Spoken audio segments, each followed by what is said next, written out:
Praise the Lord. ஆண்டவருடைய நாமத்துக்கு மகிமை உண்டாவதாக. Praise the Lord. Glory be to the name of the Lord. இந்த காலைவேளையிலேயும் மறுபடியுமாக தேவ சமூகத்திலே நாம் கூடி வர தேவன் நமக்கு பாராட்டின அளவற்ற இரக்கத்திற்காக கிருபைக்காக தேவனை ஸ்தோத்திரிக்கிறேன். I thank God for giving us grace to come to His presence once again on this day to meditate the Word of God. இந்த நாளிலேயும் தேவன் நமக்கு நலமானதை போதித்து இன்றைக்கு தம்முடைய சத்தியத்திற்குள்ளே நம்மை வழி நடத்துவாராக. May the Lord also teach the things that is good to us even today and lead us into His truth. நாம் கண்களை மூடி தேவனை நோக்கி ஜெபம் பண்ணுவோம். Let us close our eyes and look unto the Lord. Thank you, Lord. Thank you, Lord. Thank you, Lord. உமக்கு மகிமை தருகிறோ, உம்மில் தான் மகிழ்ச்சி அடைகிறோ. உமக்கு மகிமை தருகிறோ, உம்மில் தான் மகிழ்ச்சி அடைகிறோ. அல்லேலூயா, அல்லேலூயா,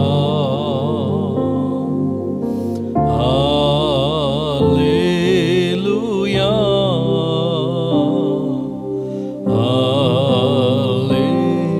அல்லேலூயா. வல்லவரே மகிமையாய் அதிசயம் செய்தீ. வல்லவரே மகிமையாய் அதிசயம் செய்தீ. உந்தன் திருநாமம் பரிசுத்தமானதே.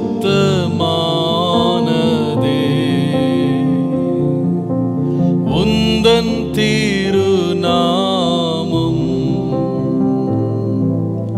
பரிசுத்தமானதே.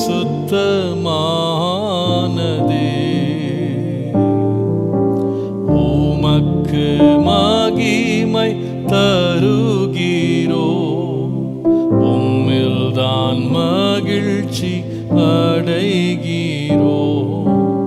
உமக்கு மகிமை தருகிறோ, உம்மில்தான் மகிழ்ச்சி அடைகிறோ. அல்லேலூயா,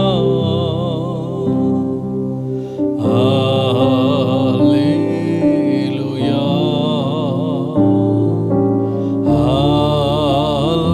அல்லேலூயா,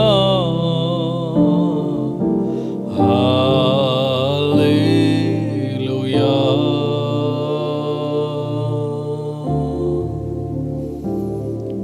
பரிசுத்தமும் இரக்கமும் உள்ள எங்கள் நல்ல பரலோகத்தின் பிதாவே, Our holy and merciful Father of heaven, உம்முடைய திருநாமத்தில் இந்த காலவேளையிலே உம்முடைய சமூகத்திலே நாங்கள் பிரவேசித்து உம்முடைய முகத்தை நோக்கி பார்க்கிறோம். Lord, we have come to your presence in your name and we seek your face this morning, Lord. இன்றைக்கு கர்த்தாவே உம்முடைய சத்தத்தை நாங்கள் கேட்க வாஞ்சிக்கிறோம்.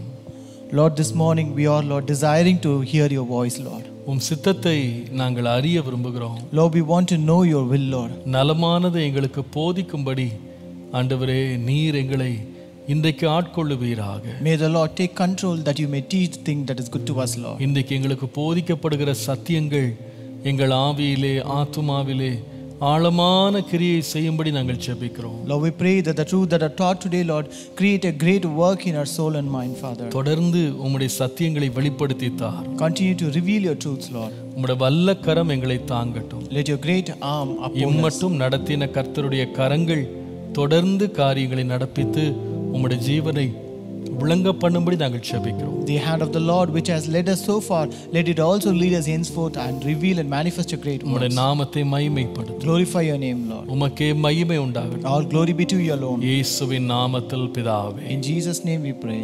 ஆமென். Amen. Praise the Lord. கர்த்தர் நல்லவர். Praise the Lord. God is good. இந்த காலை வேளையிலேயும் மறுபடியுமாக நீதிமொழிகள் புஸ்தகத்திலிருந்து நாம் தியானங்களை நாம் கவனிக்க கர்த்தர் நமக்கு கொடுத்த கிருபைக்காய் கர்த்தரை ஸ்தோத்திரிக்கிறேன். I once again thank God for giving us grace to meditate our devotion from the book of Proverbs this morning. ஆண்டவருடைய கிருபையினாலே 180 நாட்கள்ல வேதம் முழுவதையும் வாசித்து முடிக்கிற ஒரு முயற்சியை நாம் எடுத்து அதை நடத்தி கொண்டிருக்கிறோம். By the grace of God, we have started a challenge of reading the Bible in 180 days and we are in process of it. அதிலே நீங்கள் அநேகர் உற்சாகம் கொண்டு நீங்கள் பங்கெடுத்து நீங்கள் காண்பிக்கிற உங்களுடைய பங்களிப்புக்காக இயேசுவின் நாமத்தில் நன்றி உள்ளவனாய் இருக்கிறேன். And I really thank God. I'm grateful to God for your participation as you take part in this challenge. கர்த்தருக்கே மகிமை உண்டாகட்டும். Glory be to the Lord alone. அதே வேளையில் 180 தியானங்கள் நாம நீதிமொழிகளிலிருந்தும் நாம் எடுப்பதற்கு கர்த்தர் உதவி செய்திருக்கிறார். At the same time, the Lord has also helped us to take 180 devotions from the book of Proverbs. இன்றைக்கு 65வது நாள். So today is date 65. கர்த்தர் நடத்தி கொண்டிருக்கிற வழிகளுக்காய் கர்த்தருக்கு ஸ்தோத்திரம். I thank God for the ways that the Lord is leading us. இன்றைக்கும் தொடர்ந்து நீதிமொழிகளிலிருந்து நாம் தியானிக்கலாம். Let us again continue our devotion from the book of Proverbs. நீதிமொழிகள் 3ஆம் அதிகாரம் 9ஆம் 10ஆம் வசனங்கள். Proverbs chapter 3 verses 9 and 10. உன் பொருளாலும் உன் எல்லா விளைவின் முதற் பலனாலும் கர்த்தரை கனம் பண்ணு. அப்பொழுது உன் களஞ்சியங்கள் பூரணமாய் நிரம்பும், உன் ஆலைகளில் திராட்சை ரசம் புரண்டு ஓடும். Honor the Lord with your possessions and with the first fruits of all your increase. So your barns will be filled with plenty and your vats will overflow with new wine. கர்த்தருடைய நாமத்திற்கு மகிமை உண்டாவதாக. Glory be to the name of the Lord. இந்த காலை வேளையிலேயும் நாம் நேற்றைக்கு ஆரம்பித்த அந்த தியானத்தை நம்ம திரும்ப தொடரலாம். So even today, let us continue our devotion which we started from yesterday. நேற்றைக்கு ஆண்டவருடைய கிருபையினாலே கொடுத்தலின் 7 சத்தியங்களை குறித்து உங்களோடு நான் பேசினேன். Yesterday, by the grace of God, I talked about 7 truths about giving. முதலாவது, கொடுப்பது என்பது கிரியையை பார்க்கிலும் அது நம்முடைய மனநிலையை சார்ந்தது என்று கவனித்தோம். So first we saw giving is an attitude rather than an action. அது நாம் எவ்வளவு கொடுக்கிறோம் அப்படின்றத காட்டிலும் நம்முடைய இருதயத்தின் நிலையை அது முக்கியப்படுத்துகிறது. It emphasizes on the attitude of a heart rather than the amount that we give. இரண்டாவது நாம் கவனித்தோம், Second, பொதுவாக வாங்குவதை நாம் ஆசீர்வாதமாக பாக்கியமாக நினைப்போம். generally we consider receiving as a blessing and a privilege. ஆனால் இந்த இடத்துல வேதம் சொல்லுகிறது, நாம் வாங்குவதை பார்க்கிலும் கொடுப்பதை பாக்கியமாக நம்முடைய வேதம் சொல்லுகிறது. But here the Bible says it is more blessed to give than to receive. அப்போ கொடுப்பது என்பது ஒரு ஆசீர்வாதம். Therefore giving is a blessing. கர்த்தருக்கு ஸ்தோத்திரம். Praise be to the Lord. மூன்றாவது நாம் கவனித்தோம், கொடுத்தல் என்பது தேவனுடைய பிரமாணமாய் இருக்கிறது. And third we saw giving is a commandment. கர்த்தருக்கு ஸ்தோத்திரம். Praise God. ஒரு காலம் கொடுப்பதை ஜனங்கள் அவர்கள் இஷ்டப்படி அவர்கள் மனதிலே தோன்றினவாறு அவங்க கர்த்தருக்கு கொடுத்தாங்க. Earlier people were sporadic in giving and it was determined by each one. Abraham கூட தசம பாகங்களை கொடுத்தான் என்று பார்க்கிறோம். Even Abraham gave tithes as we read as. But அது ஒரு கற்பனையாக இல்ல. But that was not a commandment. தேவனுடைய பிள்ளைகள் அநேக இடங்கள்ல பலி செலுத்தினாங்க. And children of God also sacrificed in many places. ஆனால் அது ஒரு ஒழுங்குமுறை படுத்தப்படல. But that was not in an organized manner. ஆனால் மோசேயின் காலத்திலிருந்து ஆண்டவர் கொடுக்கிறதையே ஒரு ஆர்கனைஸ்டாக ஒரு ஆர்டர்லியாக ஆண்டவர் செய்யணும்னு சொல்லி ஆண்டவர் சட்டதிட்டங்களை வகையறுத்தார். But from the time of Moses, the Lord himself ordained and organized that giving should become a commandment. எப்படி கொடுக்க வேண்டும், How are you supposed to give, எவ்வளவு கொடுக்க வேண்டும், how much you are supposed to give, எங்கே கொடுக்க வேண்டும், where to give, எதற்காக கொடுக்க வேண்டும், and for what purpose we should give. எல்லாத்தையும் ஆண்டவர் அழகா வகையறுத்தார். The Lord organized everything properly. அப்போ ஜனங்கள் இஷ்டப்படி மனம் போன போக்குல கொடுக்கிறதுக்கு இல்ல. So it is not the people giving as they wish. ஆனால் ஆண்டவர் அதையும் என்ன பண்ணாருன்னா ஒரு ஒழுங்குமுறை கொண்டு வந்தார். But the Lord organized even that in a manner. So அது அவருடைய வாழ்க்கையின் ஒரு முறையாகவே மாறும்படி கர்த்தர் அவர்களை நடத்தினார். The Lord led them that it became a part of their life. ஆகவே இஸ்ரவேல் ஜனங்கள் மற்ற எந்த ஜனங்களைப் போல இல்லாமல் கொடுக்கிறது என்பது அவருடைய கலாச்சாரத்தில் அவருடைய வாழ்க்கை முறையில் ஒரு பங்காக அது ஒரு அங்கமாக மாறிவிட்டது. Unlike other people, these people of Israelites have made this giving a part of their life and it has become a part of their culture. கர்த்தருடைய நாமத்துக்கு மகிமை உண்டாவதாக. Glory be to the name of the Lord. நான்காவது நாம கவனித்தோம், Fourth we saw, இந்த கொடுத்தல் என்பது அது ஒரு தெய்வீக சுபாவம். giving is a divine nature. அது ஒரு தெய்வீக சுபாவம். It is a divine nature. நம்முடைய தேவன் தாராளமாய் கொடுக்கிறவர். Our God is the one who gives us generously. அவர் கேட்கிற யாவருக்கும் ஆண்டவர் பாகுபாடு இல்லாமல் கொடுக்கிறவர். The Lord gives to everyone whoever asks without partiality. கர்த்தருடைய நாமத்திற்கு மகிமை உண்டாவதாக. Glory be to the name of the Lord. ஐந்தாவது கவனித்தோம். Fifth we saw, இந்த கொடுத்தல் என்பது நம்முடைய அன்பினால் வரும் வெளிப்பாடு.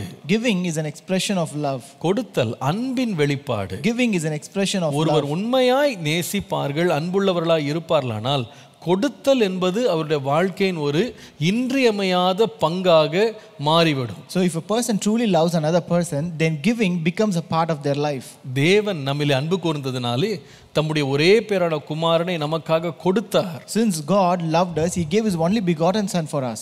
ஒருவன் ஒரு சிநேகிதனை நேசிப்பானால் தன்னுடைய ஜீவனையும் கொடுக்க அவன் ஆயத்தமாக இருக்கிறான். When a person loves his friend, he is even ready to give his life for him. அப்ப கொடுத்தல் என்பது அன்பினுடைய ஒரு அடையாளம், வெளிப்பாடு. So giving is an expression of love. ஆறாவது கவனித்தோம் நேற்றைக்கு, கொடுத்தல் என்பது ஒரு மனிதன் எவ்வளவு உண்மையா இருக்கிறான் என்பதற்கான அடையாளம். Sixth we saw, giving is a sign of faithfulness. ஒருவர் எவ்வளவு உண்மையா இருக்கிறாங்க. How much he is faithful. அந்த தோட்டக்காரருக்கு குத்தகை விட்டு போய் கனிகாலத்தில் போய் கனி வாங்கிட்டு வர்றாங்கன்னு சொன்னால், சம்பளம் வாங்குறதுக்கு ஆயத்தமாக இருந்த குத்தகைக்காரர்கள் கனியை கொடுக்கறதுக்கு அவங்களுக்கு மனசு இல்லை. The servants, when they took care of this vineyard, and when people were sent to receive the yield of the vineyard, but they were not ready to give the yield, but they were ready to get the wages. கர்த்தருடைய நாமத்துக்கு மகிமை உண்டாகும். Glory be to the name of the Lord. இந்த தாளந்துகளை பெற்றவர்களை பார்த்தீங்கன்னா, ஏன் அவர்களிலே முதல் 2 பேரை உண்மையும் உத்தமம் உண்மை உள்ள ஊழியக்காரனேன்னு ஏன் ஆண்டவர் பாராட்டினார்? So when you look at the parable of talents, why did the Lord appreciate them as good and faithful servant? 5 வாங்கினவங்க இன்னும் 5 கொண்டு திரும்ப கொடுத்தாங்க. The one who received 5 brought back 5 other talents. 2 வாங்கினவன் இன்னும் 2 கொண்டு கொடுத்தான். The one who received 2 talents brought another 2 talents. அந்த கொடுக்கிற சுபாவம் ஒரு மனுஷனுடைய உண்மையை காண்பிக்கிறது. So giving reflects a faithfulness of a person. கடைசியாக 7வது கவனித்தோம். At last we saw, கொடுத்தல் அப்படின்றது தேவ பக்திக்கு அடையாளமா இருக்கிறது. giving is a sign of godliness. கொடுத்தல் தேவ பக்திக்கு அடையாளமா இருக்கு. Giving is a sign of godliness. கர்த்தருடைய நாமத்துக்கு மகிமை உண்டாவதாக. Glory be to the name of the Lord. கொர்நேலியு தேவ பக்தியா இருந்தான்.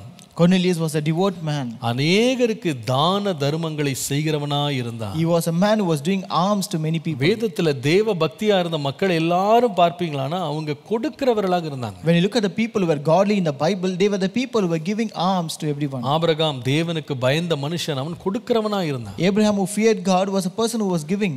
நீங்கள் இதே போல எல்லாரையும் நீங்க கவனிக்கலாம். You can also see such kind of people. நேற்றுக்கு இந்த கொடுத்தலை குறித்த 7 முக்கியமான சத்தியங்களை படித்தோம். So yesterday we read about 7 truths about giving. இந்த நீதிமொழிகள் 3ஆம் அதிகாரம் 9ஆம் வசனம் துவங்கும் போது எப்படி துவங்குது அப்படின்னு கேட்டா, This Proverbs chapter 3 and verse 9 starts this way. உன் பொருளாலும் உன் எல்லா விளைவின் முதற் பலனாலும் கர்த்தரை கனம் பண்ணு. Honor the Lord with all your possessions and the first fruits of all your increase. அப்போ கர்த்தரை கனம் பண்றதுக்கு ஒரு விதம் என்னன்னு கேட்டா, நம்முடைய பொருட்களை, நம்முடைய விளைவின் பலன்களை, முதற் பலன்களை கர்த்தருக்கு கொடுப்பதினாலே. So one way of honoring God is by giving our possessions and the first fruits of our increase. நாம் எல்லாருக்கும் ஒரே அழைப்பு தான் இருக்கு. We all have the same calling. என்ன அது? What is that? நாம் நம்முடைய வாழ்க்கையின் மூலமாக தேவனை எல்லா இடங்களிலேயும் மகிமைப்படுத்த வேண்டும், கனப்படுத்த வேண்டும். We have to glorify God and magnify God in everything we do. அதற்காக தான் நம்ம இந்த பூமியிலேயே இருக்கிறோம். And that is why we are on this earth. நீங்கள் ஏசாயா 43ஆம் அதிகாரம் 7ஆம் வசனத்தை வாசிப்பீர்களானால், If you read Isaiah 43 and verse 7, வேதம் சொல்கிறது, கர்த்தர் நம்மை சிருஷ்டித்ததே அவருடைய மகிமைக்காக. It says the Lord has created us for his glory. என் மகிமைக்கென்று சிருஷ்டித்து உருவாக்கி படைத்த என் நாமந்தரிக்கப்பட்ட யாவரையும் அப்படின்னு வாசிக்கும். It says everyone that is called by name, for I have created him for my glory, I have formed him, yeah, I have made him. என் மகிமைக்கென்று சிருஷ்டித்த உருவாக்கின படைத்த. So I have created him, formed him, and I made him for my glory. இப்போ நம்ம உருவாக்கப்பட்டதே, நாம இருக்கிறதே கர்த்தருடைய மகிமைக்காக தான். So we are living for the glory of God. அதனால தான் 1 கொரிந்தியர் 10ஆம் அதிகாரம் 31ஆம் வசனத்துல வாசிக்கிறோம். That's why we read in 1 Corinthians 10:31. நீங்கள் புசித்தாலும் குடித்தாலும் எதை செய்தாலும் எல்லாவற்றையும் தேவனுடைய மகிமைக்கென்றே செய்யுங்கள். So it says, whether you eat or drink or whatever you do, do everything for the glory of God. ஏன்? Why? மகிமை தேவனுக்குரியது. Glory belongs to God. யோவான் 17ஆம் அதிகாரம் 5ஆம் வசனத்தை வாசித்தால் John 17:5 says, கனமும் மகிமையும் தேவனுக்குரியது என்று பார்க்கலாம். it is all glory and honor belongs to God. பிதாவே, உலகம் உண்டானதற்கு முன்னே உம்மிடத்தில் எனக்கு உண்டாயிருந்த மகிமையினாலே இப்பொழுது நீர் என்னை உம்மிடத்திலே மகிமைப்படுத்தும் என்று வாசிக்கிறோம். We read, O Father, glorify thou me with thine own self with the glory which I had with you before the world was. மகிமை தேவனுக்குரியது. Glory belongs to God. நித்தியமாய் அவருக்குரியது. It belongs eternally to God. அந்த கனத்தை, அந்த மகிமையை நாம் தேவனுக்கு செலுத்த வேண்டும் என்று தேவன் எதிர்பார்க்கிறார். The Lord also expects that we should give that glory and honor to God. வெளிப்படுத்தின விசேஷம் 4ஆம் அதிகாரத்துக்கு வருவீர்களானால், If you come to Revelation chapter 4, அங்கே 24 மூப்பர்கள் தங்கள் சிங்காசனங்களை விட்டு அவர்கள் தேவனுக்கு முன்பாக விழுந்து தேவனை பணிந்து கொண்டதை பார்க்கிறோம். here we can read about 24 elders who are gathered around the throne of God and worship God and laid their crowns before the Lord. நீங்கள் வெளிப்படுத்தல் 4ஆம் அதிகாரம் 10 முதல் 11 வசனங்களை பாருங்களேன். Revelation chapter 4 verses 10 and 11. அங்கே வாசிக்கிறோம், 24 மூப்பரும் சிங்காசனத்தின் மேல் வீற்றிருக்கிறவருக்கு முன்பாக வணக்கமாய் விழுந்து சதா காலங்களிலும் உயிரோடு இருக்கிறவரை தொழுது கொண்டு தங்கள் கிரீடங்களை சிங்காசனத்துக்கு முன்பாக வைத்து, The 4 and 20 elders fall down before him that sat on the throne and worship him that liveth forever and ever and cast their crowns before the throne, saying, சொல்ற வார்த்தையை பாருங்க, அடுத்த வசனம் 11ஆம் வசனத்துல, verse 11 says, கர்த்தாவே, தேவரீர் மகிமையையும் கனத்தையும் வல்லமையையும் பெற்றுக்கொள்ளுகிறதற்கு பாத்திரராய் இருக்கிறீர். Thou art worthy, O Lord, to receive glory and honor and power. நீரே சகலத்தையும் சிருஷ்டித்தீர், உம்முடைய சித்தத்தினாலே அவைகள் உண்டாக்கப்பட்டிருக்கிறவைகளும் சிருஷ்டிக்கப்பட்டவைகளுமாய் இருக்கிறது என்றார்கள். For thou hast created all things, and for thy pleasure they are and were created. எவ்வளவு மகிமையா இருக்கிறது. How glorious it is. எல்லாரும் வணங்கி ஆண்டவருக்கு கனத்தை சொல்றாங்க. Everyone were worshipping and giving glory to God. ஏன்னா நீர்தான் கனத்திற்கு பாத்திரர். It's because you are worthy of glory. வேதம் சொல்கிறது, ஒரு நாள் எல்லாருமே உலகத்தில் உள்ள அத்தனை பேரும் தேவனுக்கு முன்பாக பணிவார்கள். The Bible says that one day all people will bow before the Lord. கால்கள் யாவும் முடங்கும், நாவுகள் யாவும் அறிக்கை செய்யும். All the knees will bow down and all the tongues can confess. கர்த்தருடைய நாமத்திற்கு மகிமை உண்டாவதாக. Glory be to the name of the Lord. அந்த மகிமையின் ராஜாவுக்கு முன்பாக எல்லாருமே பணிந்து கொள்வார். So everyone will bow before the glorious King.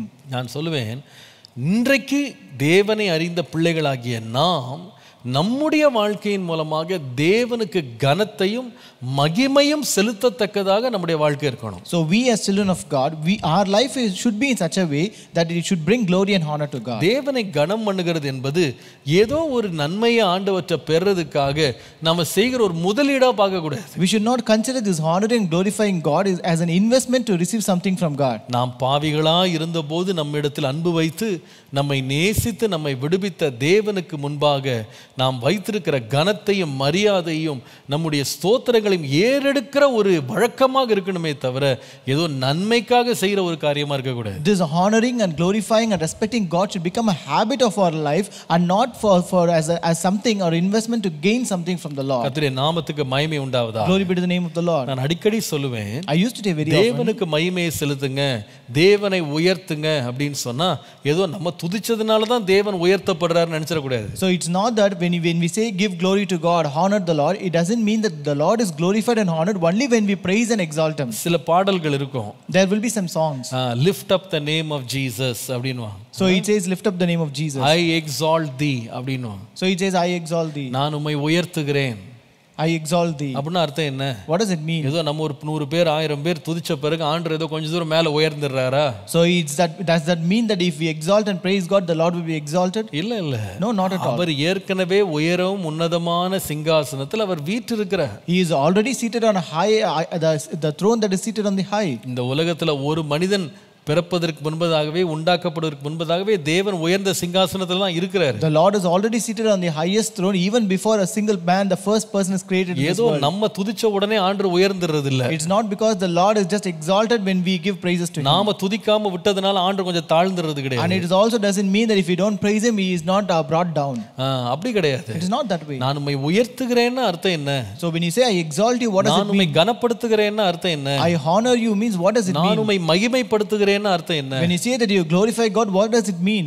என்னுடைய பார்வையிலே உம்மை நான் கனமுள்ளவராய் பார்க்கிறேன். I see you as a glorious one in my sight. என்னுடைய பார்வையில என்னுடைய கணிப்புல நான் உம்மை உயர்த்தப்பட்டவராய் நான் பார்க்கிறேன். I see you an exalted one in my consideration, in my sight. உம்முடைய கனத்தை உம்முடைய மகிமையை நான் அங்கீகரிக்கிறேன். I recognize and I approve your glory and honor. நீர் உயர்த்தப்பட்டவர் என்பதை நான் ஏற்றுக்கொள்றேன். I also accept that you are exalted God. என்னுடைய எண்ணங்கள்ல நான் தேவனை உயர்த்துகிறேன். I exalt God in my thoughts and attitude. கர்த்தருடைய நாமத்திற்கு மகிமை உண்டாவதாக. Glory be to the name of the Lord. அப்போ நம்முடைய வாழ்க்கையே எதற்குனா தேவனை கனப்படுத்த, தேவனை மகிமைப்படுத்த. So it means our life is here just to glorify and honor the Lord. இன்றைக்கு தேவனை எவ்விதமாக ஒரு தேவனுடைய பிள்ளையாக நாம மகிமைப்படுத்துறது அல்லது கனப்படுத்துறதுன்னு கவனிக்க போறோம். So today we are going to see, as a children of God, how are we supposed to honor the Lord? 4 விதங்கள்ல நாம தேவனை கனப்படுத்தலாம் அல்லது மகிமைப்படுத்தலாம். We can honor the Lord or glorify the Lord in 4 ways. 4 காரியங்கள். 4 ways.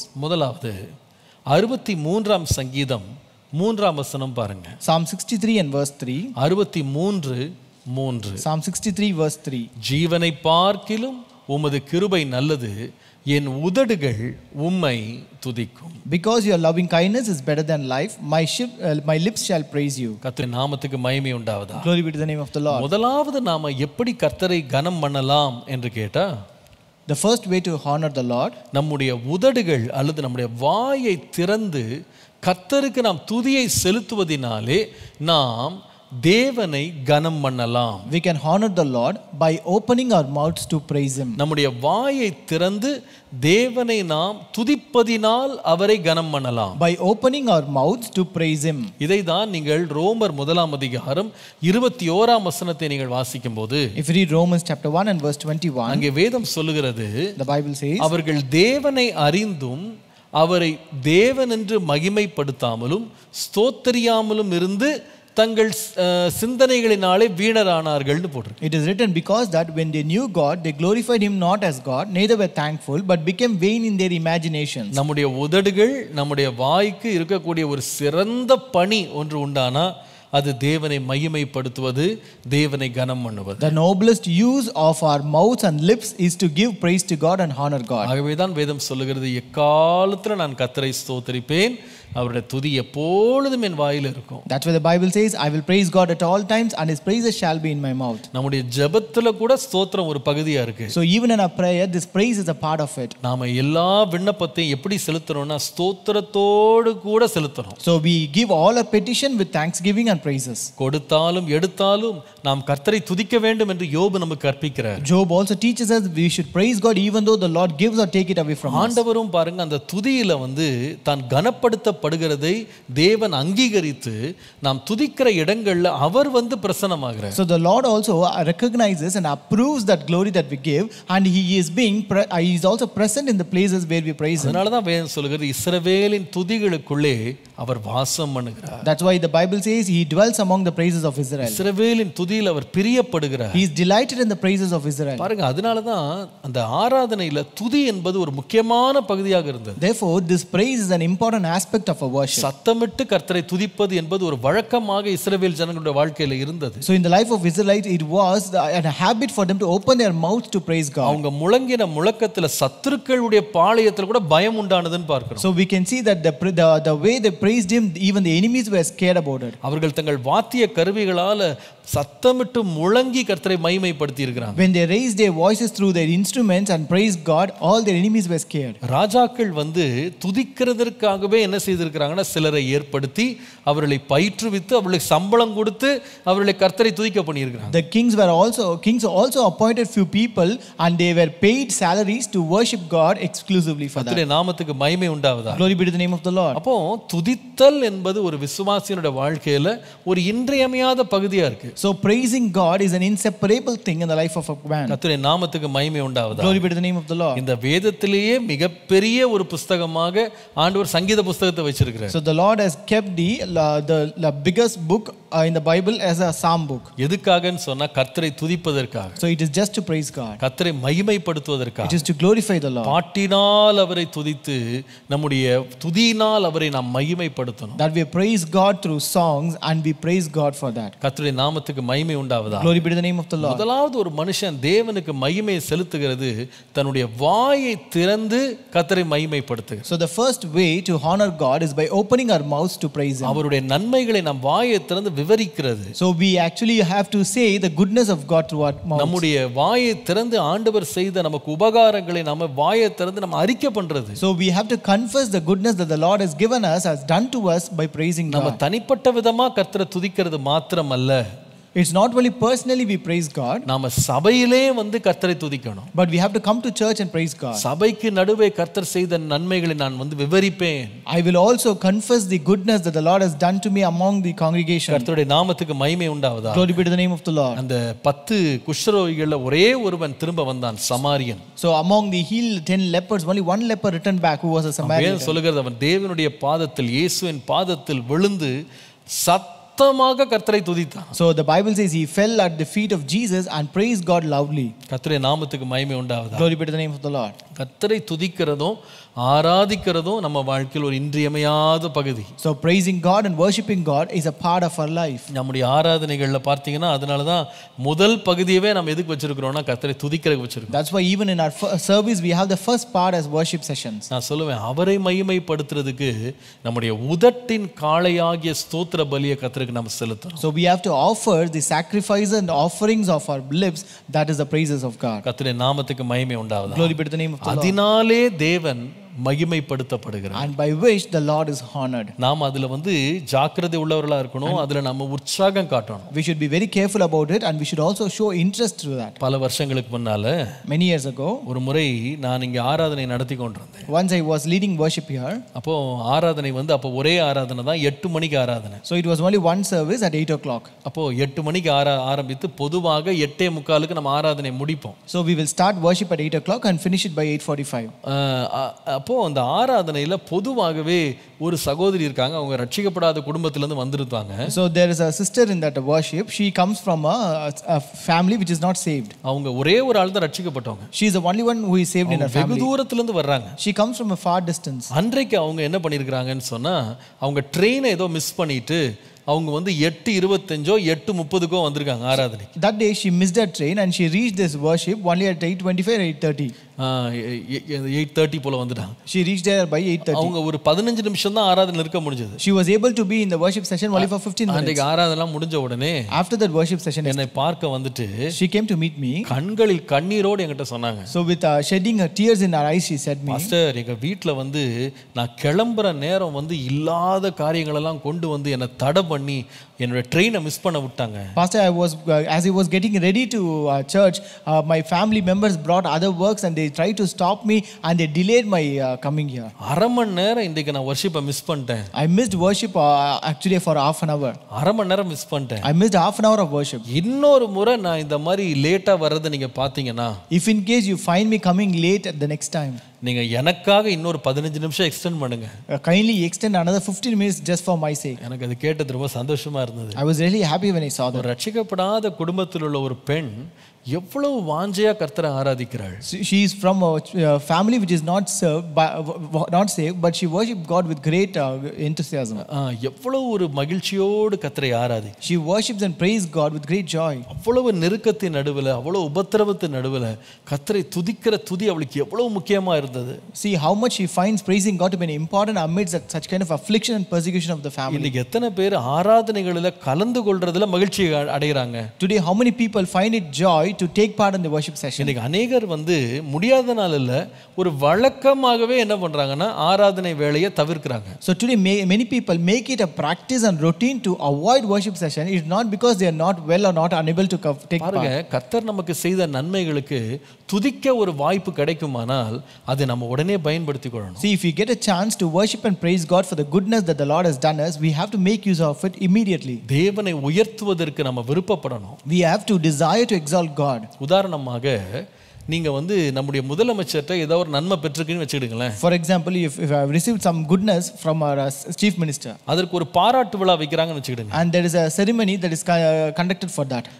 பாராட்டு விழா வச்சிருக்காங்க. That's an appreciation ceremony. அப்போ அந்த பாராட்டு விழால உங்களை வந்து ஒரு 5 நிமிஷம் வந்து அந்த முதல்வரை வந்து பாராட்ட சொல்றாங்கன்னு வச்சுக்கிடுங்களேன். So if they ask you to appreciate about a chief minister for 5 minutes, அவங்க சொல்றாங்க 8 ல இருந்து 8:30 மணிக்குள்ள நீங்க வந்து பேசுறதுக்கு நேரம். so they say it is your time to speak from 8 to 8:30. நீங்க அந்த முதலமைச்சர் உங்களுக்கு செய்த நன்மையை வந்து நீங்க சொல்லலாம். You can tell about the goodness that the chief minister has done to you. நீங்க 8 மணிக்கு வராம நீங்க 8:45க்கு வரீங்க வச்சுக்கிடுங்களேன். So if you don't come by 8 o'clock but come at 8:45 then, அதோட அர்த்தம் என்ன? what does it mean? அவர்ட்ட நான் நன்மையை பெற்றேன், I have received goodness from him, ஆனா கனம் கொடுக்க வேண்டிய நேரத்துல நான் என்ன பண்ணல? but what did I not do when I have to give honor? கொடுக்க வேண்டிய கனத்தை நான் கொடுக்கல. I did not give the honor I am supposed to give him. கர்த்தர் நமக்கு வாரமெல்லாம் நன்மை செய்கிறார். The Lord is doing all the goodness all through the week. அற்புத வழிகளை நம்மை நடத்துறார். The Lord is leading us in wondrous ways. அவரை கனப்படுத்த ஆண்டவர் நமக்கு நேரங்களை ஒதுக்கும் பொழுது, when God gives us time to worship and praise him, நான் சபை நடுவே கர்த்தரை துதிப்பேன். I will praise God among the congregation. நான் சபைக்கு வந்தாலும் மௌனமா இருக்க மாட்டேன். If I come to church I will not stay calm. மரித்தோர் தான் மௌனத்துல இறங்குறாங்க. Only dead people go to silence. நான் தேவனுடைய ஆலயத்துக்கு வரும் பொழுது அவருடைய வாசல்களில் துதியோடு அவருடைய பிரகாரங்களில் புகழ்ச்சியோடு பிரவேசித்து அவருடைய நாமத்தை நான் துதிக்கிறேன். So when I enter the church, I enter the courts with honor and praises in my mouth. கர்த்தருடைய நாமத்துக்கு மகிமை உண்டாவதாக. Glory be to the name of the Lord. வாயை திறந்து நான் எப்போ கர்த்தரை துதிக்கிறேனோ அப்பொழுது நான் தேவனை கனம் பண்ணுகிறேன். Only when I open my mouth to praise God, only then I honor the Lord. இரண்டாவது, எப்படி ஒரு மனுஷன் தேவனை மகிமைப்படுத்த முடியும் அல்லது கனப்படுத்த முடியும்? The second way to honor or glorify the Lord. நீங்கள் மல்கியா 2ஆம் அதிகாரம் 2ஆம் வசனம் வாசிப்பீர்களானால், if you read Malachi chapter 2 and verse 2, Malchijah 2:2, Malachi chapter 2 and verse 2, நீங்கள் கேளாமலும் என் நாமத்திற்கு மகிமையை செலுத்தும்படி இதை சிந்தியாமலும் இருந்தால் நான் உங்களுக்குள்ளே சாபத்தை அனுப்பி உங்கள் ஆசீர்வாதங்களையும் சாபமாக்குவேன்.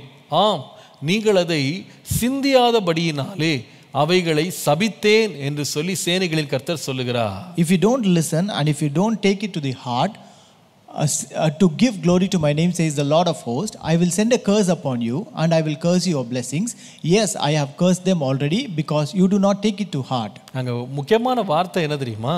What is the important word here?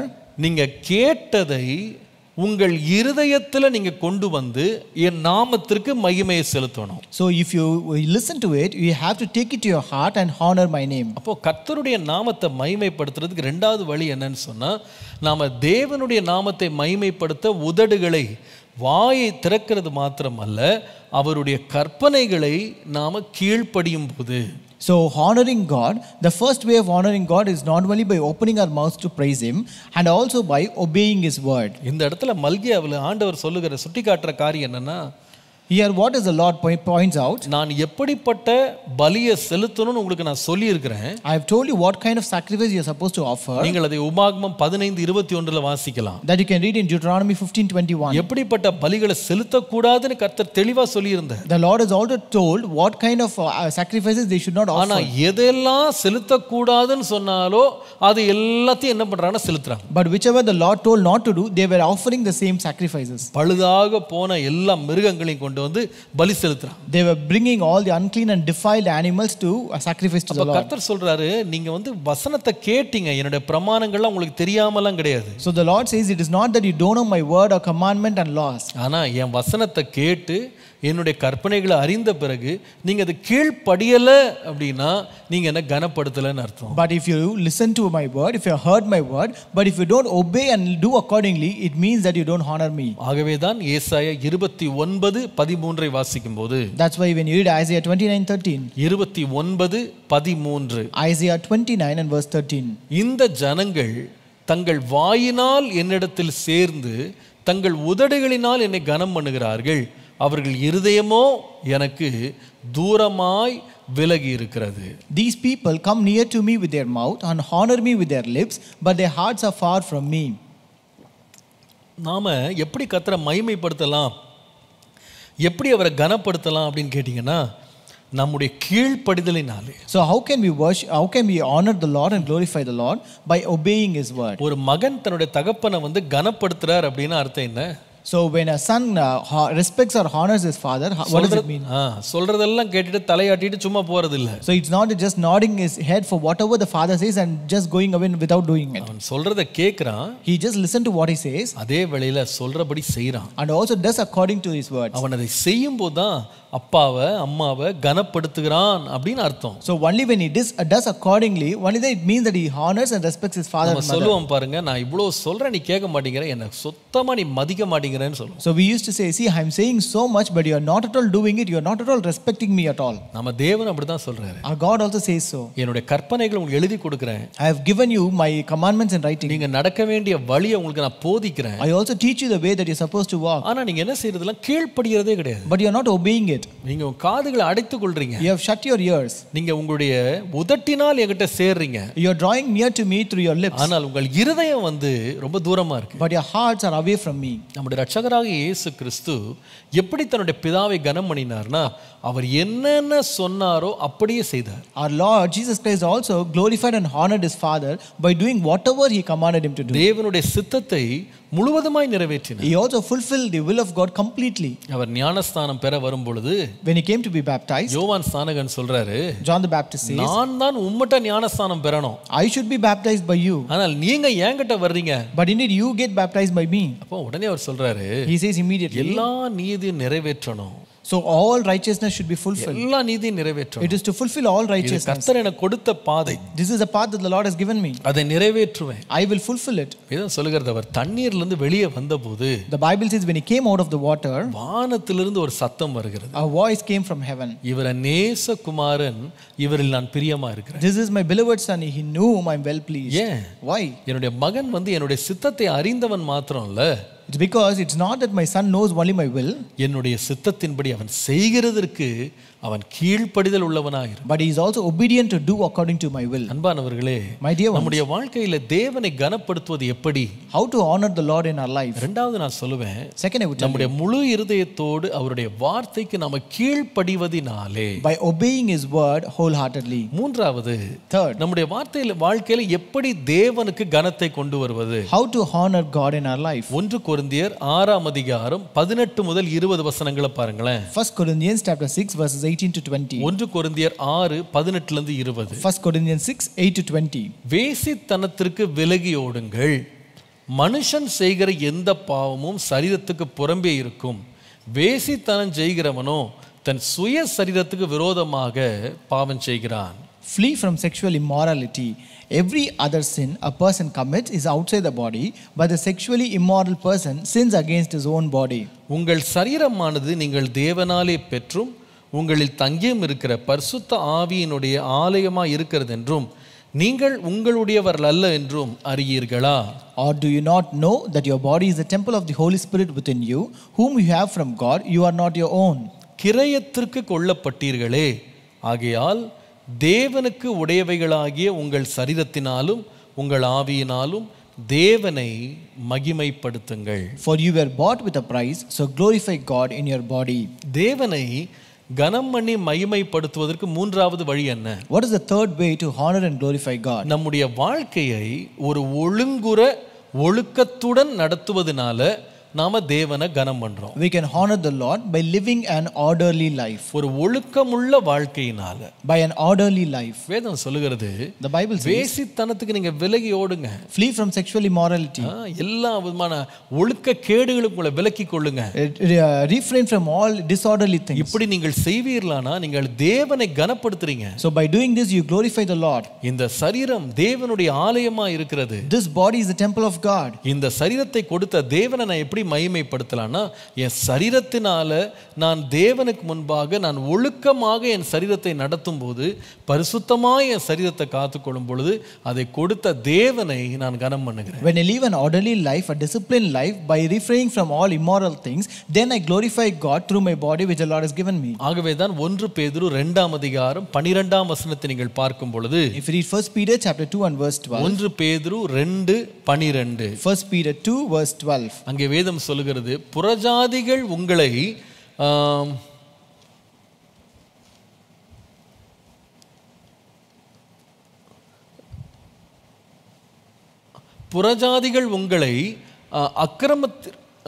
Okay sorry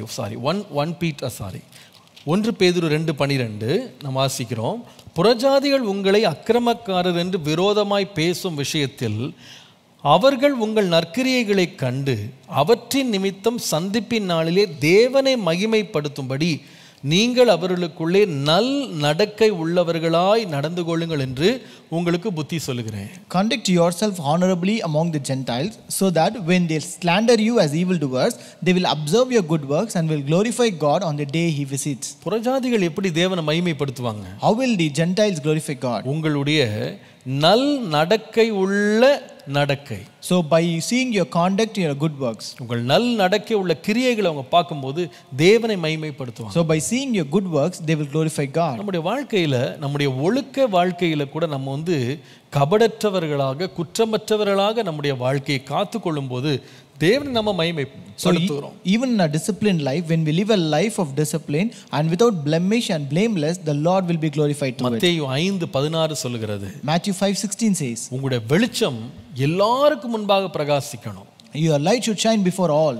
அவர்கள் உங்கள் நற்கிரியைகளை கண்டு பரலோகத்தில் இருக்கிற பிதாவை அவங்க மகிமைப்படுத்தணும். So that they may see your good works and give glory to your Father in heaven. கர்த்தருடைய நாமத்துக்கு மகிமை உண்டாவதாக. Glory be to the name of the Lord. நற்கிரியைகள் மூலமாக, ஒழுக்கமான வாழ்க்கையின் மூலமாக தேவனை நாம் மகிமைப்படுத்தலாம். So we can glorify God by living an orderly life by your good works. எத்தனையோ குற்றச்சாட்டுகளை இயேசுவின் மேல் அவங்க செலுத்தினாலும், Though they accuse falsely against Jesus, இயேசு ஒரே ஒரு கேள்வி கேட்டார். Jesus asked only one question. குற்றம் உள்ளவன் நான் என்று யாராவது உங்களில் ஒருவன் எனக்கு விரோதமா சொல்ல முடியுமா? Is there someone who can testify that I am an accused from among you? ஒருவரும் வாய் திறக்க முடியல. No one was able to open their mouth. குற்றமற்றவராய் தன்னோட லைஃபை வச்சிட்டார். He lived a life which was totally blameless. அவருடைய வாழ்க்கை பரிசுத்தமா இருந்தது. His life was a holy life. பாருங்க, நம்முடைய வாழ்க்கையின் பரிசுத்த நடக்கை, ஒழுக்கமுள்ள ஒரு ஒழுங்கு நிறைந்த ஒரு வாழ்க்கை தேவனுக்கு மகிமையை தருது. So our orderly life, our disciplined life and moral life give glory to God. அதற்காக தான் கர்த்தர் நம்மை மற்ற ஜனங்களிலிருந்து பிரித்தெடுத்தார். And that is why the Lord has separated us from other people. அவருடைய நாமத்தை நம்முடைய சரீரத்தின் மூலமாக, நம்முடைய வாழ்க்கையின் மூலமா மகிமைப்படுத்த. That we should glorify His name through our body and our life. சில இடங்கள்ல போனா சில பேர் கேட்பாங்க, நீங்க என்ன கிறிஸ்தவனா? நீங்க So when we go to certain places, they will ask, are you a Christian? நீங்க கிறிஸ்தவனா? Are you a Christian? ஒரு கிறிஸ்டியனா இருந்துட்டு இப்படி செய்றீங்களே? Being a Christian, you are doing this. எனக்கு தெரிஞ்ச வரைக்கும் வேற எந்த மதத்தையும் இப்படி அவங்க குறிச்சு சொல்றது கிடையாது. As far as I know, they don't connect any other religions like this. எந்த மதத்தினரையும் பார்த்து நீ இதுவா நீ அதுவான்னு கேட்கறது இல்ல. So they did not say people belong to other religion as are you belonging to this religion. அப்போ உலகமே என்ன எதிர்பார்க்குதுன்னா, ஒரு கிறிஸ்தவனா இருந்தால் அவன் ஒழுக்க நெறிகளிலே அவன் உயர்ந்தவனா இருப்பான். So it means the entire world is also expecting that if he is a Christian, he will be a disciplined person and live a moral life. இன்னைக்கு பாருங்க, எதுக்கு பிள்ளைகளை கொண்டு போய் ஒரு Christian இன்ஸ்டிடியூஷன்ல சேர்க்கறாங்க? So why do they admit their children in a Christian institution today? அவங்க சொல்றாங்க அங்க என்ன இருக்குன்னா டிசிப்ளின் இருக்கும். They say they have discipline there. அவங்க ஒழுக்கத்தை சொல்லி கொடுப்பாங்க. They will teach discipline there. உலகமே ஒன்றை எதிர்பார்க்குது. So the entire world is expecting. நான் சொல்லுவேன், I tell you, நம்முடைய நல் நடக்கையினாலே நாம் நிச்சயமாய் தேவனை மகிமைப்படுத்த முடியும். We can glorify God by our orderly life. கடைசியாக, at last, எப்படி நாம் தேவனுக்கு கனத்தை கொடுக்க முடியும்? How can we honor the Lord? மறுபடியும் வாசிக்கலாம். நீதிமொழிகள் 3ஆம் அதிகாரம் 9 முதல் 10. Let us read again Proverbs 3 verses 9 and 10. 9ஆம் வசனத்தை வாசிப்போம். Verse 9. உன் பொருளாலும் உன் எல்லா விளைவின் முதற் பலனாலும் கர்த்தரை மகிமைப்படுத்து, கர்த்தரை கனம் பண்ணு. Honor the Lord with your possessions and with the first fruits of all your increase. இங்கே தேவனை கனம் பண்ணுகிறதுனுடைய 4வது காரியத்தை கவனிக்கிறோம். Here we can see the fourth way to honor the Lord. எப்படி தேவனை கனம் பண்ணலாம்னா, நம்முடைய பொருட்களால் தேவனை கனம் பண்ணலாம். We can honor God by our offerings. நம்முடைய காணிக்கைகளால் தேவனை மகிமைப்படுத்த. We can honor God by our offerings. கர்த்தருடைய நாமத்திற்கு மகிமை உண்டாவதாக. Glory be to the name of the Lord. உன் பொருளாலும் உன் எல்லா முதற்பலன் விளைவினாலும் கர்த்தரை நீ கனம் பண்ணு. Honor the Lord with your possessions and with the first fruits of all your increase. நான் நினைக்கிறேன், தேவனை நாம கனம் பண்றோம், அவரை நாம் நினைவு கூர்றோம், அவருக்கு நாம மரியாதை கொடுக்கிறோன்றதுக்கு ஒரு விதம் என்னன்னா, நம்ம கர்த்தருக்கு கொண்டு கொடுக்கிற நம்முடைய காணிக்கைகளால். So one way we reflect that we honor God or glorify God is by our offerings. அது என்ன சொல்லுகிறது என்று சொன்னால், ஆண்டவரே இது எல்லாம் நான் உம்முடைய கரத்துல தான் பெற்றேன், ஆகவே நான் உம்மை இதுல கனப்படுத்த விரும்புறேன். It conveys that, Lord, I have received everything from your hand and I want to honor you by giving it to you. இவைகளை உமக்கு கொடுக்கிறதுனால் நீர்தான் இதை தந்தீர் என்று நான் இங்க உறுதிப்படுத்துறேன். Lord, by giving this to you,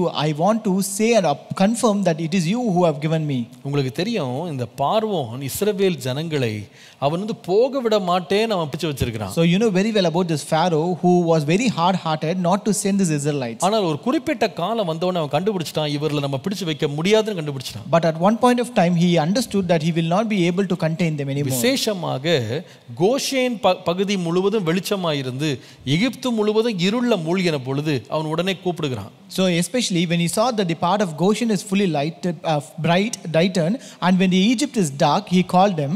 அப்ப மோசேயை கூப்பிட்டு அவன் சொல்லுகிறான். He called Moses and said, யாத்ராகமத்தின் புத்தகம் 10ஆம் அதிகாரம் 24ஆம் வசனம் பாருங்க. Exodus chapter 10 and verse 24. அவன் சொல்லுகிற வார்த்தை என்னவென்றால், யாத்ராகமம் 10:24. Exodus 10:24. அப்பொழுது பார்வோன் மோசேயை அழைப்பித்து, நீங்கள் போய் கர்த்தருக்கு ஆராதனை செய்யுங்கள், உங்கள் ஆடுகளும் உங்கள் மாடுகளை மாத்திரம் நிறுத்தப்பட வேண்டும், உங்கள் குழந்தைகள் உங்களுடனே செல்லலாம் என்று சொன்னார். Here he says, go serve the Lord, only let your flocks and your herds be kept back, let your little ones also go with you. அப்படினா அர்த்தம் என்ன? What does it mean? இவர்களுடைய தொழிலே என்னன்னா அவங்க வந்து ஆடு மாடு மேய்க்கிறவங்க தான். So their only occupation is take care of flocks and sheep. வேதம் சொல்லுகிறது, இந்த எபிரேயர்கள் வந்து ஆடு மேய்க்கிறவர்களா இருக்கிறதுனால எகிப்தியருடைய பார்வையில் அவங்க வந்து ரொம்ப அசட்டை பண்ணப்பட்டாங்க. So the Bible says, since they were shepherds, since these Hebrews were shepherds, they were despised much in the sight of Egyptians. அவங்க அருவருப்பாய் பார்க்கப்பட்டாங்க. They were considered to be an abomination. கர்த்தருடைய நாமத்துக்கு மகிமை உண்டாவதாக. Glory be to the name of the Lord. இப்போ இவர் என்ன சொல்றாருன்னா,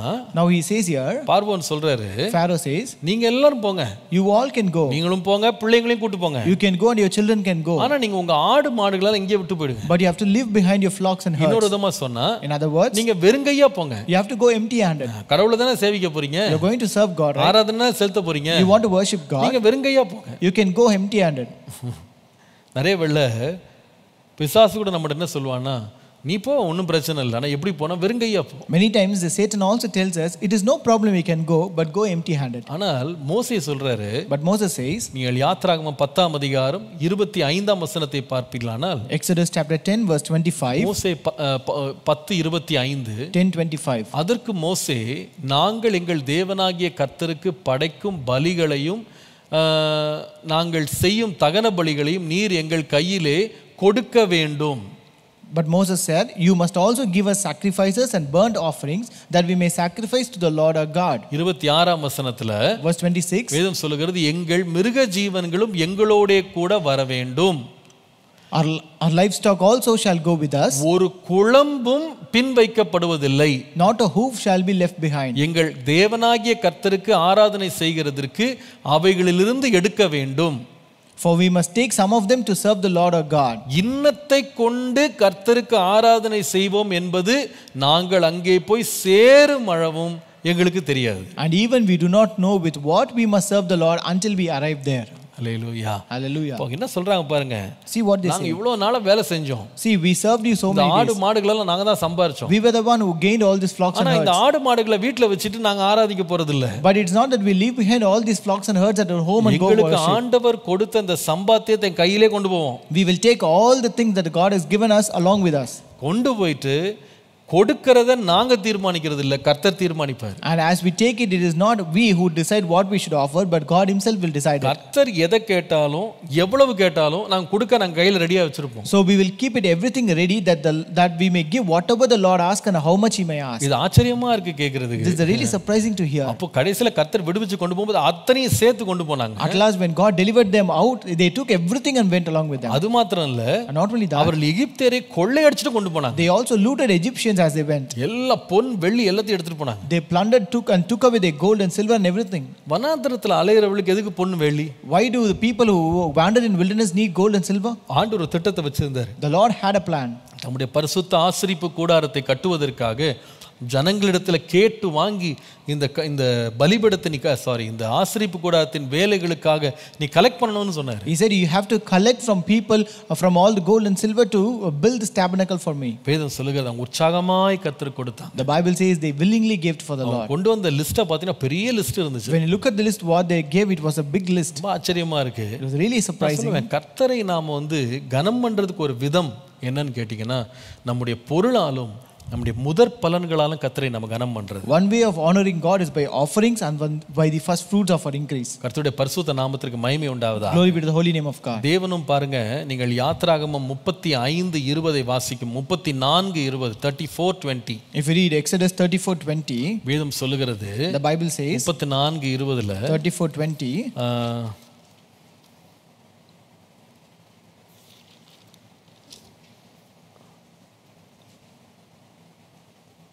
கடைசி பகுதி, வெறுங்கையோடே என் சன்னதியில் ஒருவனும் வரக்கூடாது. The last line says, and none shall appear before me empty handed. எப்படி?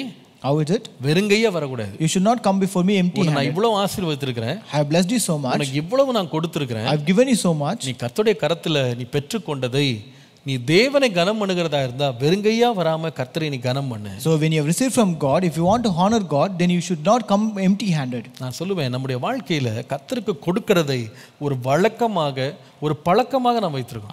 I tell you that it should become a habit for us to give to the Lord. நிறைய வேளையில நம்முடைய வாழ்க்கையில கர்த்தருக்கு கொடுக்கிறதை விட்டு நாம சற்று பின்வாங்குகிற நிலைமைகள் நமக்கு வரலாம். There might be some situations in our life where we will not be able to offer to the Lord. அதற்கு அநேக காரணங்கள் இருக்கலாம். There might be many reasons for that. ஒன்று, மனிதர்கள் நம்மை பாராட்டாம இருக்கலாம். One, it might be because the people would have not appreciated you. ஆண்டவரும் பெரிய கிரியைகளை நமக்கு செய்யாம இருக்கலாம். And other ways the Lord would have not done great in your life. சில வேளையில நீங்க போகிற சபையினுடைய போதகருக்கு உங்களை பிடிக்காம இருக்கலாம். Maybe the pastor you are going to the church, the pastor in which church you are attending, you may not like that pastor. நீங்க விரும்புகிறபடி அந்த சபை செய்யாம இருக்கலாம். The church may not do according to your wish. தேவனும் பாருங்க, நீங்க விரும்புகிறபடி உங்க வாழ்க்கையை நடத்தாம இருக்கலாம். Even the Lord may not have led your life as you wish. இதெல்லாம் பார்க்கும்போது நான் கர்த்தருக்கு ஏன் கொடுக்கணும்னு யோசிப்போம். So when you see all these things, you think, why should I offer to God? ஆனால் தேவன் செய்கிறாரோ செய்யலையோ அவரை கனப்படுத்த வேண்டியது என்னுடைய கடமை. But no matter whether God does or not, it is my duty to honor the Lord. என்னுடைய பொருளால் நான் கர்த்தரை மகிமைப்படுத்துவேன். I will honor the Lord by my things. ஒவ்வொரு விசுவாசியும்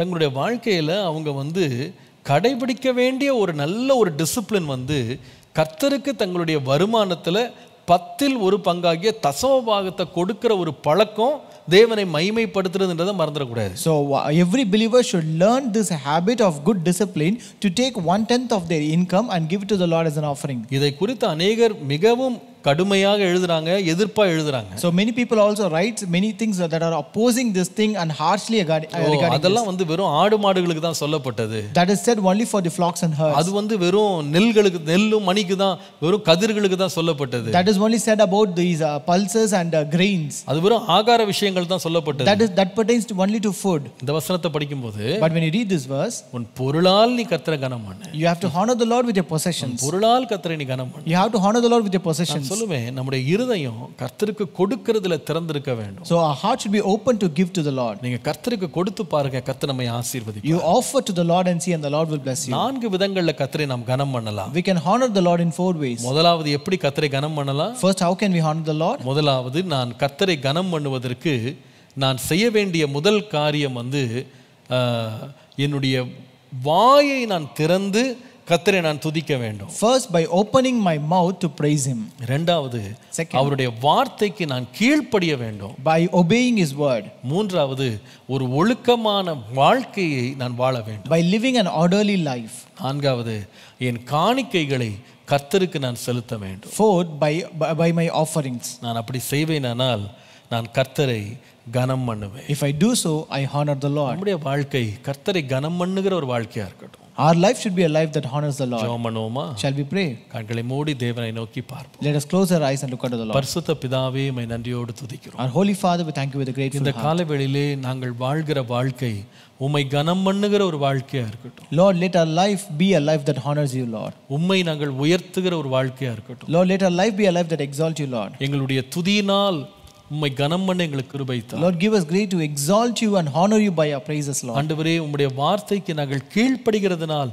உம்மை கனம் பண்ண கிருபை தாரும். Lord, give us grace to honor you by obeying your word, Lord. ஒரு ஒழுக்கமான கட்டுப்பாடு உள்ள வாழ்க்கையினாலே ஆண்டவரே உம்முடைய நாமத்தை மகிமைப்படுத்த கனப்படுத்த கிருபை தாரும். Lord, give us grace to glorify and honor your name by living an orderly and disciplined life. ஆண்டவரே எங்கள் காணிக்கைகளை கர்த்தருக்கு கொண்டு வந்து உம்மை கனப்படுத்த கிருபை தாரும். Lord, give us grace to honor you by bringing our offerings to you, Lord. உம்முடைய நாமத்தை எங்கள் வாழ்க்கையிலே மகிமைப்படுத்த Let your name be magnified in our life, Father. இயேசுவின் நாமத்தில் பிதாவே. In Jesus' name we pray. Amen. Amen. Amen. Praise the Lord. நாம் எல்லாரும் 180 நாட்கள்ல வேதத்தை வாசித்து முடிக்கிற முயற்சியில் ஈடுபட்டிருக்கிறோம் நான் நம்புறேன். I also believe that we are all taking part in this 180 days Bible reading challenge. சோர்ந்து போகாமல் தொடர்ந்து எல்லாரும் நீங்க இந்த வேத பகுதிகளை வாசிக்கும்படி அன்பாய் கேட்டுக்கொள்கிறேன். I humbly request you to continue to read the scripture portion by not losing interest. இன்றைக்கும் நாம் வாசிக்க வேண்டிய வேத பகுதி யோபு 16 முதல் 20 அதிகாரங்கள். The scripture portion for today is from the book of Job, chapter 16 to 20. வெறும் 5 அதிகாரங்கள் தான். It is only 5 chapters. இன்னைக்கு வாசிங்க.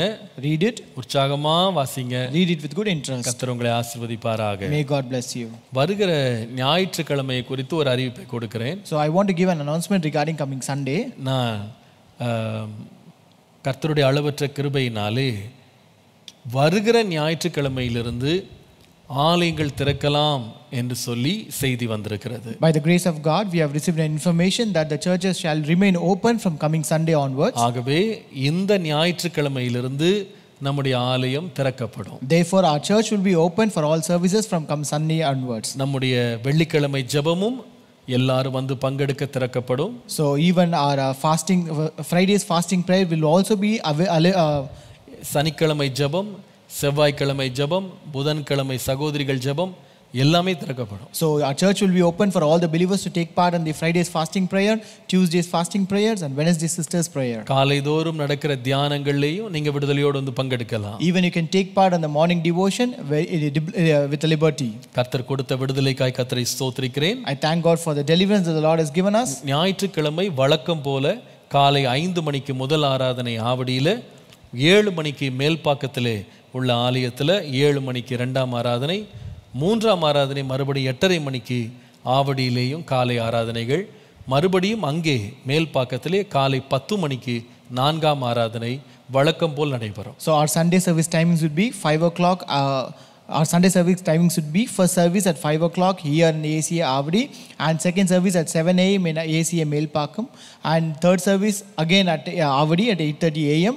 and fourth service at Melpakkam at 10 a.m. மாலை ஆராதனை 6:30 மணிக்கு மாலையிலே நடைபெறும். And Sunday evening service will be at 6:30 a.m. in Avadi church. இந்த ஆராதனைகளிலே நீங்கள் குடும்பமாக நீங்கள் பங்கெடுத்து தேவனை மகிமைப்படுத்தும்படி கேட்டுக்கொள்கிறேன். So we request you all to take part as family in all these services and glorify God. நம்முடைய சபையார் உங்கள் வீட்டு அருகிலே இருந்தால் அவர்களுக்கும் இந்த அறிவிப்பை நீங்கள் தெரியப்படுத்தி அவர்களும் வந்து ஆராதனையிலே பங்கு கொள்ள நீங்கள் அவர்களுக்கு அறிவிப்பை கொடுக்கும்படி கேட்டுக்கொள்கிறேன். So if you have our believers nearby your house, you can also spread this information and request them to take part in our services. கர்த்தர் கொடுத்த திறந்த வாசலுக்காய் கர்த்தருக்கு ஸ்தோத்திரம். We thank God for the open door that the Lord has opened so far. கர்த்தர் தொடர்ந்து நம்மத்திலே மகிமைப்படுவாராக. May the Lord continue to be glorified amidst us. Praise the Lord. Praise the Lord.